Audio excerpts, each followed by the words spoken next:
présent à la question d'actualité et j'invite l'honorable Muyombi Chimbu Gétro à prendre la parole pour poser sa question à Monsieur le Directeur général de la Société nationale d'électricité. Chers collègues, Muyombi, vous avez la parole.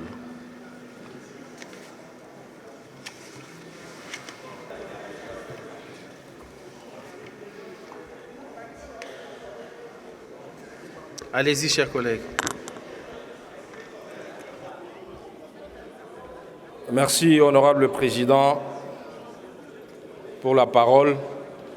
Je dois vous être reconnaissant et être reconnaissant à tous les bureaux parce que vous avez fait diligence cette question qui intéresse tout Congolais.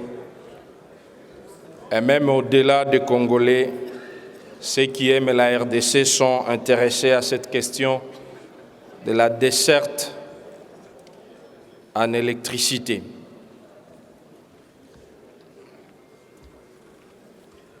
Honorable Président, honorables membres de bureau, honorables députés, très chers collègues,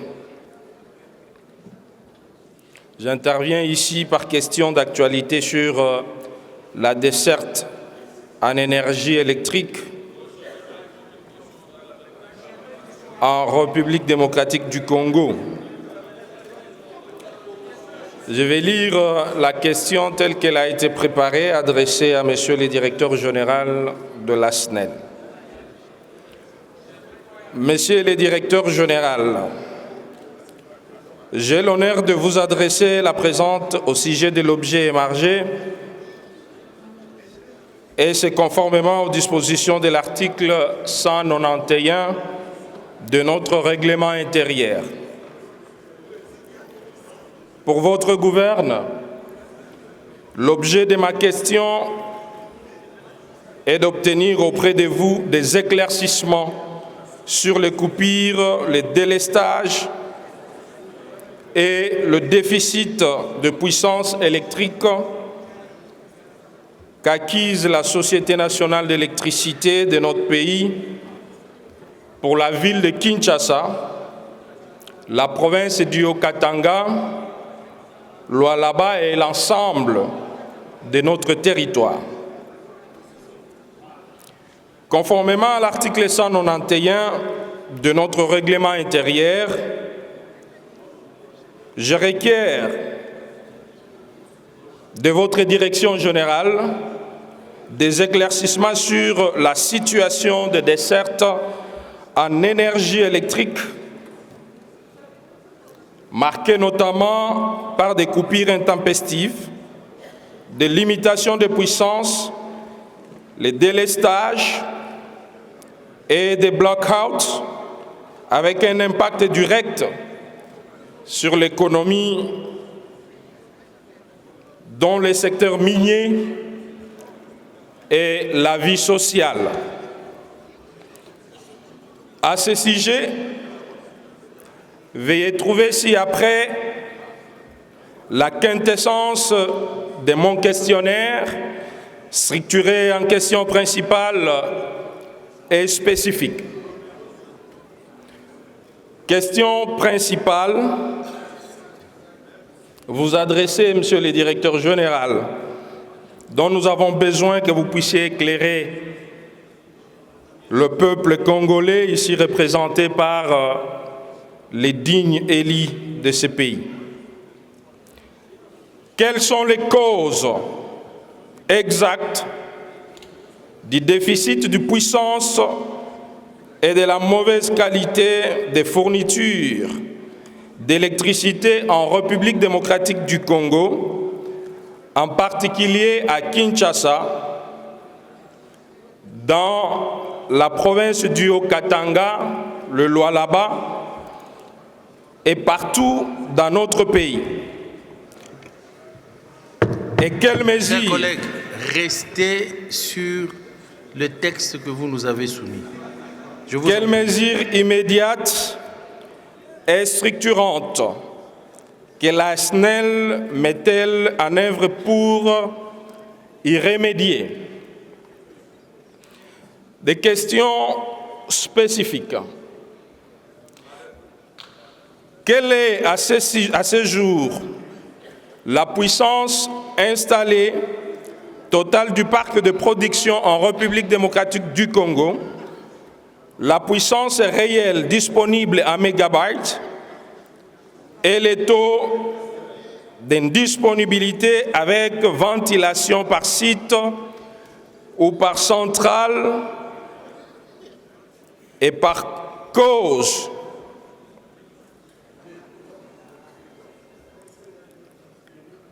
Panne, maintenance, manque de pièces, hydrologie, etc. 2. Quelle est la puissance effectivement livrée au Katanga et particulièrement à Lubumbashi, ville dans laquelle je suis élu bien sûr, et aux zones minières au cours de 3 derniers mois, et quels sont les programmes officiels de délestage, limitation de puissance appliquée. 3. Quelles sont les causes de coupures intempestives et de blackouts,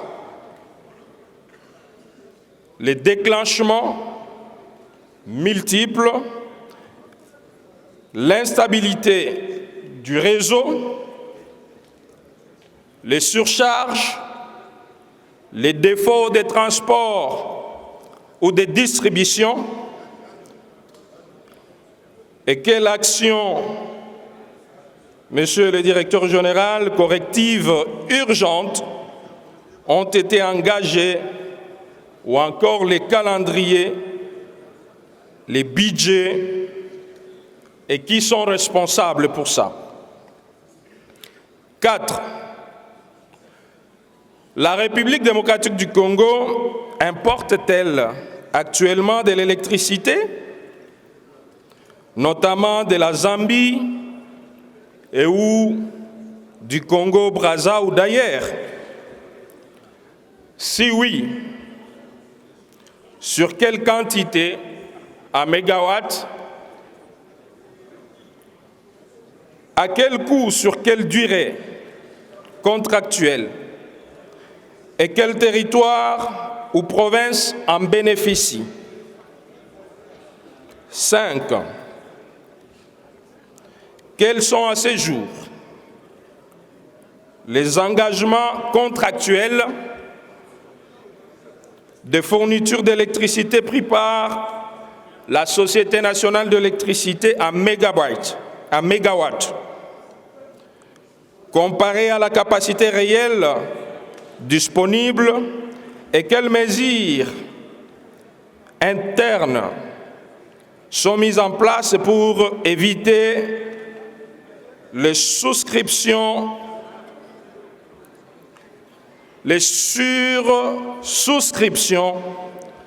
et prioriser les charges essentielles et stabiliser le système. 6. Quel est le plan d'investissement 2026-2030, donc la production, les transports et la distribution, les projets prioritaires, les montants, les sources de financement, le budget national, emprunt, bailleurs et échéances de mise en service? Quel est l'état d'avancement des projets structurants, dont INGA 3 ou tout projet équivalent, et quel mécanisme de financement domestique est envisagé pour accélérer leur réalisation? Quelles mesures sociales et économiques d'atténuation sont prévues pour le ménage et les entreprises affectées? Ici, la quantité des services, l'indemnisation éventuelle, contrôle des facturations, lutte contre le raccordement frauduleux. 9. Enfin, la Société nationale de l'électricité que vous représentez, Monsieur le Directeur général, à ce jour, peut-elle présenter devant la plénière un calendrier public de retour progressif à une desserte stable, les objectifs trimestriels de mégawatts disponibles qui peut être livrés. Je vous saurai gré, Monsieur le Directeur général de la Société nationale de l'électricité, d'apporter des éléments de réponse à la présente question d'actualité pour bien édifier la population au travers ces élus légitimes ici réunis que nous sommes, et après quoi envisager des solutions durables. Honorable Président de l'Assemblée nationale, honorables membres du Bureau, honorables députés et très chers collègues,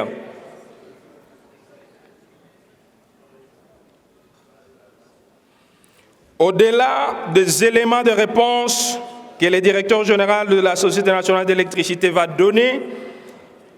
devoir donner ici, je voudrais, avec votre autorisation, honorable Président, formuler une proposition.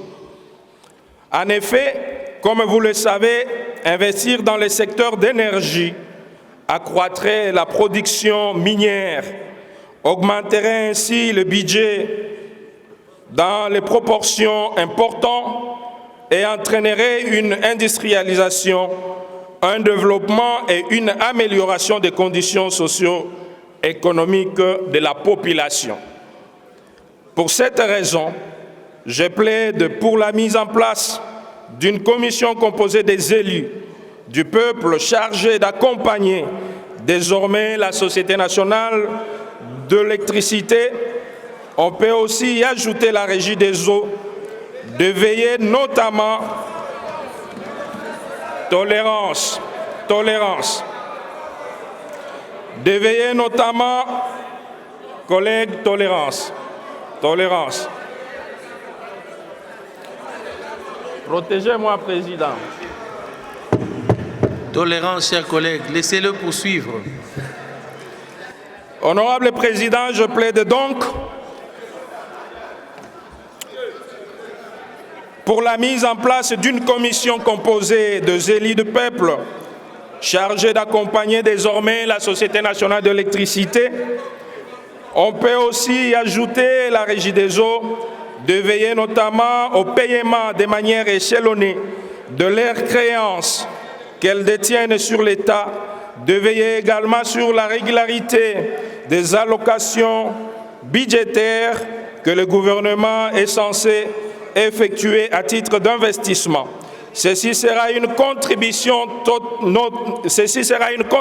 notable de notre institution au relèvement de la Société nationale d'électricité et de la Régie des eaux. Honorable Président, honorables députés, très chers collègues, telle est la teneur de ma question d'actualité adressée au directeur de la Société nationale d'électricité, à qui je dis merci pour s'être apprêté à cet exercice démocratique. Je sais, honorable Président, que peut-être on n'aura pas toutes les réponses. C'est pourquoi je plaide pour cette commission, parce que l'objectif, chers collègues, c'est de trouver une solution adéquate pour la question de la distribution de l'énergie électrique jeudi. Honorable et je vous remercie.